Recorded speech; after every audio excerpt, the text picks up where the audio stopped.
Deuxième journée donc sur le plateau de Monopoly, la ville de Paris. Aujourd'hui, programme chargé néanmoins sur la matinée.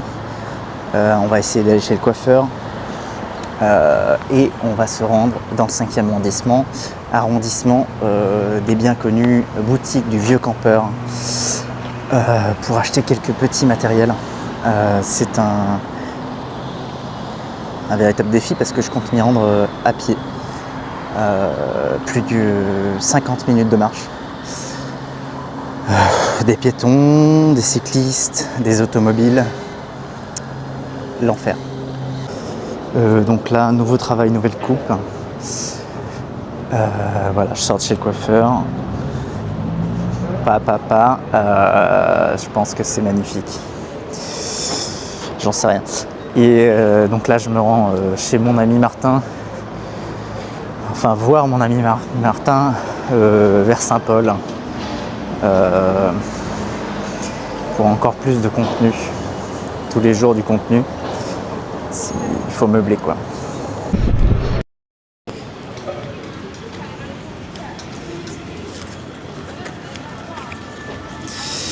Là, on va essayer une petite POV rue de Paris, rue de Rivoli. Donc nous y voici face au café Benjamin, café très connu depuis 1933, c'est écrit dessus. Je navigue avec la plus grande aisance parmi cette foule humaine. Si on doit reparler du coiffeur, petite expérience chez un coiffeur capable de style, a priori la Barbière de Paris. On a mis du budget dans cette coupe parce que j'aime avoir des expériences. J'ai connu des petits barbeurs à 12 € à Massy-Palaiseau. J'ai connu des barbeurs des salons de coiffure très moyens, de chaînes type Franck Provost, ce genre de choses. Et donc je voulais tester une autre chaîne finalement, parce que c'est une chaîne, il y a plusieurs salons dans Paris, la Barbière de Paris. Donc voilà, la coupe m'a coûté 47 €. Je me suis dit, bon bah c'est un budget qu'une femme mettrait dans ses cheveux. Je vais dans le coiffeur tous les 6 mois. Je vais chez le coiffeur tous les 6 mois. Ça vaut peut-être le coup quoi, d'avoir un avis. Parce qu'il faut savoir quand même que j'ai été relativement déçu dans mon existence, voire systématiquement, peut-être une ou deux fois où ça n'était pas le cas, du résultat sortie de coiffeur. C'est, je pense, le cas de beaucoup de monde. Mais là, le gars très sympa, brésilien,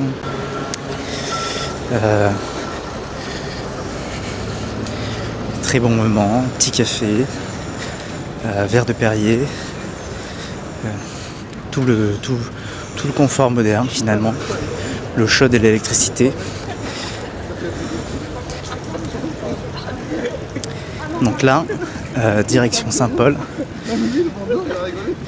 je vois une espèce de tour, de colonne, avec un petit ange doré dessus. Place de la Concorde? Non, je ne sais pas, je ne suis pas parisien, je n'y connais rien. Une promeneuse de chiens. Quel métier fascinant tout de même, qui n'est applicable que dans les métropoles les plus civilisées de ce monde.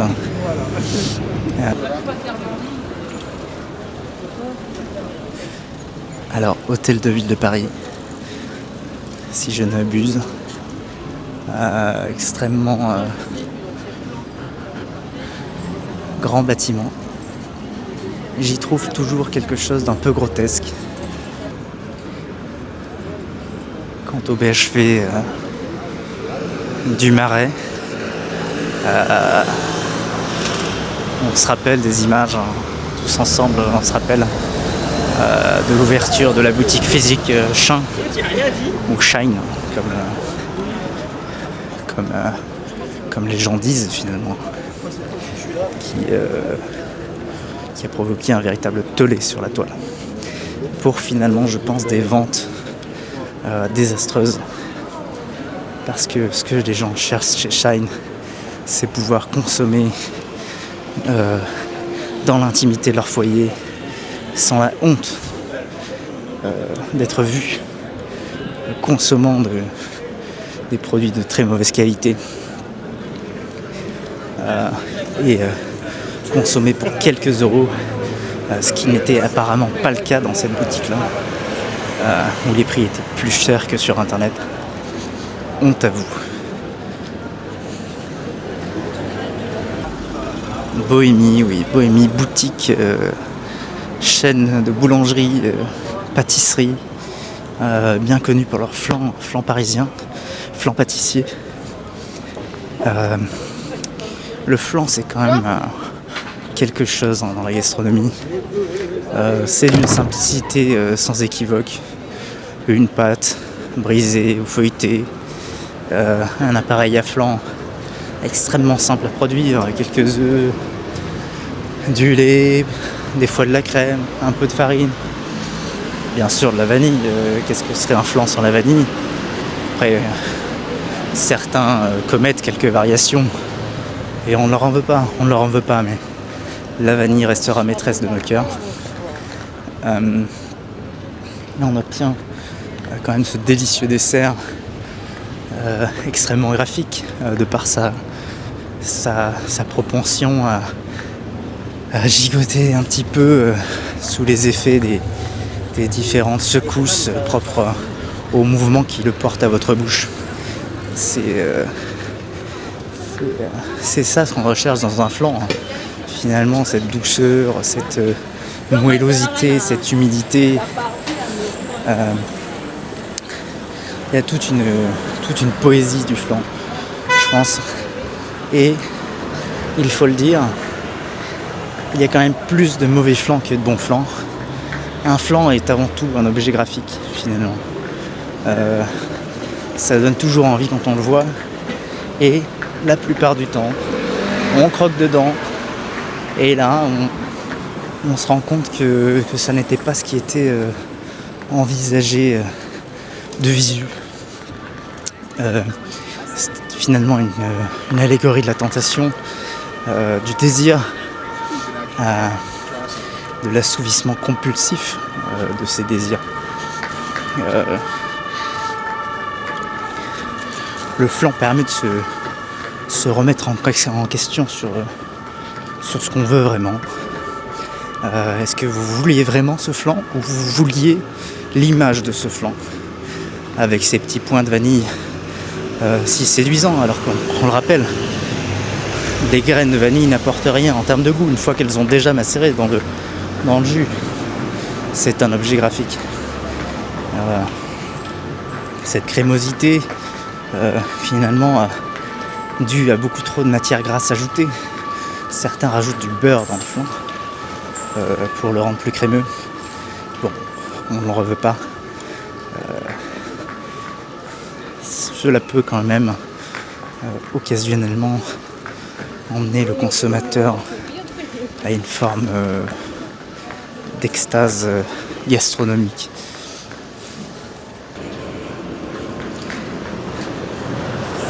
Là, je suis extrêmement proche d'arriver à l'objectif Arrêt Saint-Paul, station métro bien connue de la ligne 1, située sur la rue Rivoli.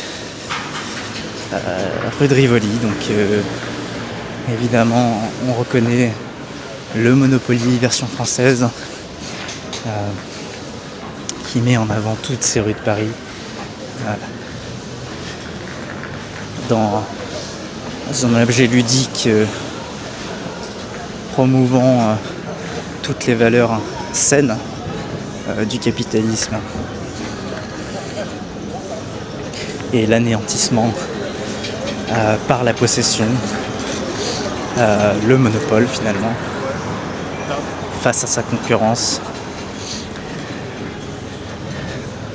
des valeurs extrêmement saines à apprendre à la jeunesse, et pour qui il y a le courage de finir un jour une partie de Monopoly complètement. Ce qui reste un exploit atteint par une minorité extrême de personnes.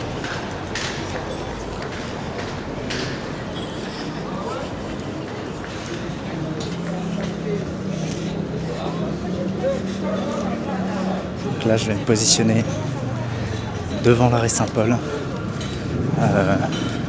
pour aller déguster avec mon ami Martin le fameux traiteur asiatique qui permet encore aujourd'hui de manger pour une dizaine d'euros dans Paris, qui est un exploit sans doute grâce à une partie de coûts cachés issus d'une main-d'œuvre probablement non déclarée pour la confection notamment de raviolis et de nems dans des appartements qui ne possèdent pas forcément toutes les accréditations à la production de délices agroalimentaires. Mais ce qui est important, c'est de se rendre compte que c'est absolument délicieux. Tout ce qui est asiatique.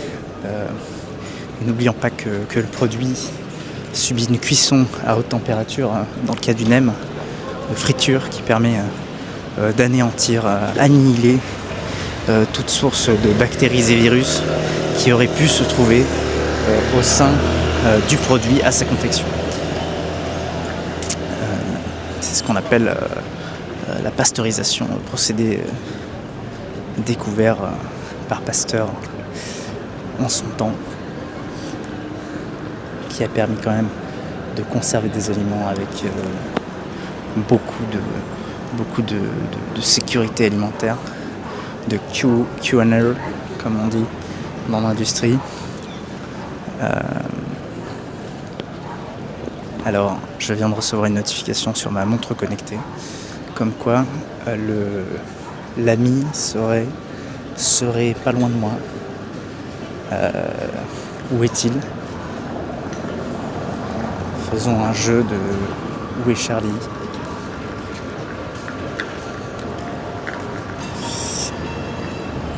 Impossible de dégoter le prénommé Martin. Je vais tenter en direct un appel téléphonique.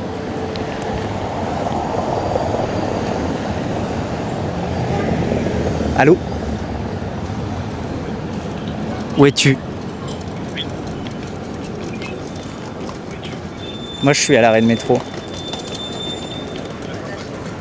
Je suis à Saint-Paul, oui.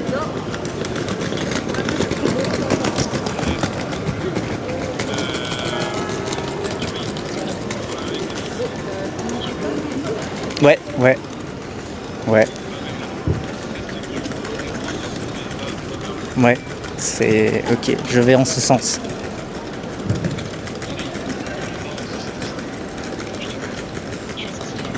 Vous me voyez ? Il y a une foule immense de personnes. Ah, je vous vois, j'arrive. Ah, et c'est pour ça que ça sonne. Ok. Ah, ok, super.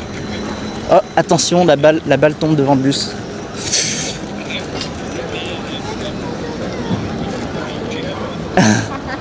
Alors maintenant je regarde avant de traverser. Hop, le check-in. Ouais, attention aux Vélib qui peuvent se montrer agressifs.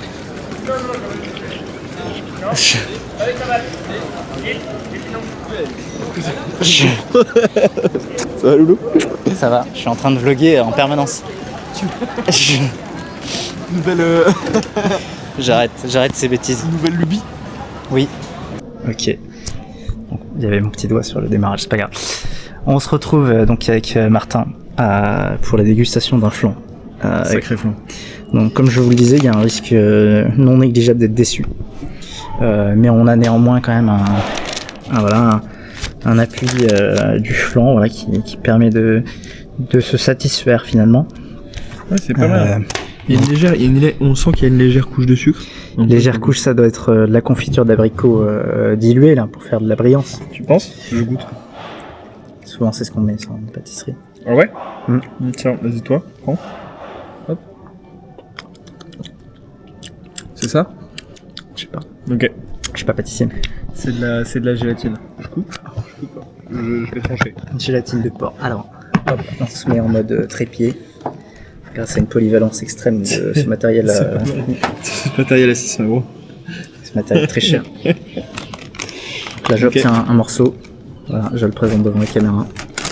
Je fais le focus influenceuse beauté.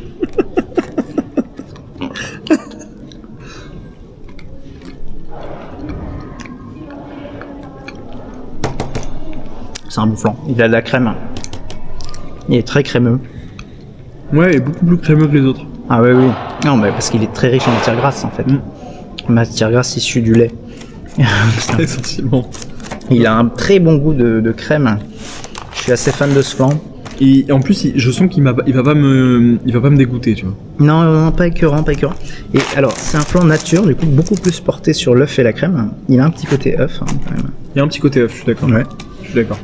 Mais je refais le focus influenceuse beauté. Exactement. Hop, pas mal. Non, c'est très plaisant. Vraiment, on le coupe comme un vieux fromage. Mais Donc là, comment s'appelle cette maison? La mi-moelleuse. Ah non. non, c'est Manon. Ah, Manon.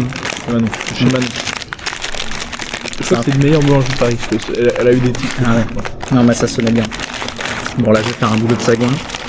Je suis en train de le démonter. Ouh là là, ouh. Ouh, aïe aïe. Le cheesecake. Parce que bon, On parle de flan, mais est-ce que le cheesecake. Alors, moi, je suis pas très cheesecake. Je dois vous l'avouer. Mais là, il m'a fait envie. Il avait ses petites bulles d'air quand même. Un petit peu mousse de matelas en latex. Pour ceux qui connaissent. Qui n'est pas déplaisant au visuel et on a envie de le manger un petit peu si on a un petit syndrome de pica comme ma soeur.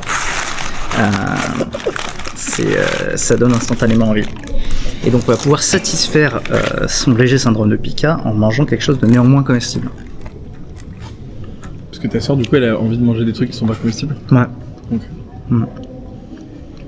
Ah, mais là, t'as pris un couton. Quelle moussosité. Est-ce que c'est quoi ton avis dessus?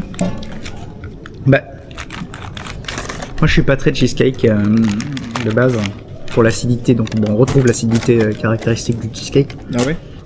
Mais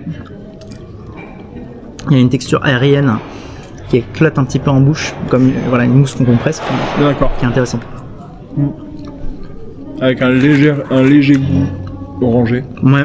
Avec Oui, il doit y avoir un petit peu de zeste d'orange. de zeste, ouais. Ouais, effectivement. Non, très bonne boulangerie. Très bonne. Je suis pas fan. En vrai, mais c'est peut-être le cheesecake en général. Je suis pas un. Moi, je suis pas un grand vendeur de cheesecake, mais pour la texture, c'est intéressant. Bon, voilà, là, c'est extrêmement graphique hein, sur les réseaux sociaux. On voit qu'il gigote extrêmement bien. Bon. Le flan a une texture qui est quand même plus compacte, un petit peu plus caoutchouteuse, mais en bouche c'est extrêmement crémeux. Bon, voilà, c'était Martin et Mathieu pour la culture du vide. cette dégustation. Culture du vide, TikTok génération, tralaléro tralala.